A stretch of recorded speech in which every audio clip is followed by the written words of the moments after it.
Magandang araw mga kababayan. Nakatiyam na ba kayo na health na sisig? Tara, panoorin niyo ako at magluluto ako.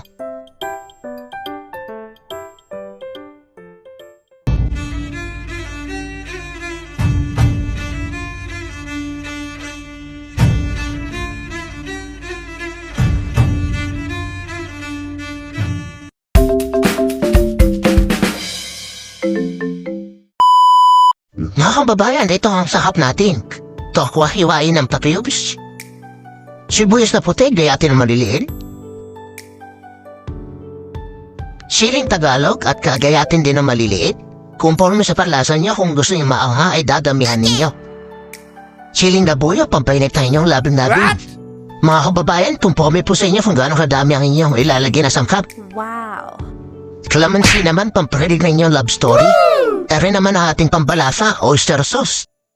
Lalagyan din natin yan ng mayonnaise para creamy.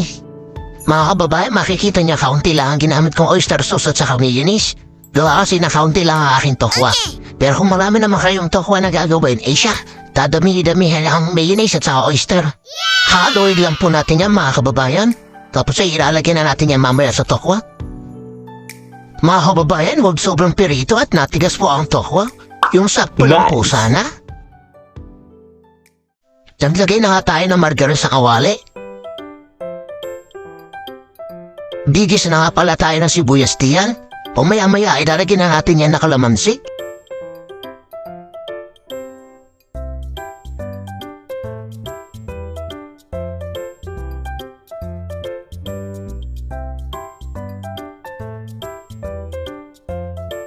Imemekos-mekos na nga po pala natin yan. Tapos ay ilalagay na natin yan ng siling Labuyo at saka siling Tagalog. Pagkatapos na natin igisa ang sibuyas at saka sili, ilalagay na rin natin ang ating tokwa. Yan na mga kababayan na ating ginawang oyster sauce at saka mayonnaise. Nilagyan na rin natin yan ng paminta at saka seasoning. Imemekos-mekos lang po natin yan at ayos na. Mga kababayan, luto na ating sisig na tokwa. Tara, kumain na tayo.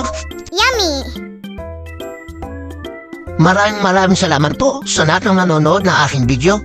Huwag kalimutan pong mag-like, mag-share, mag-comment at mag-follow po sa aking Facebook account para po sa mga panibagong videos na aking upload.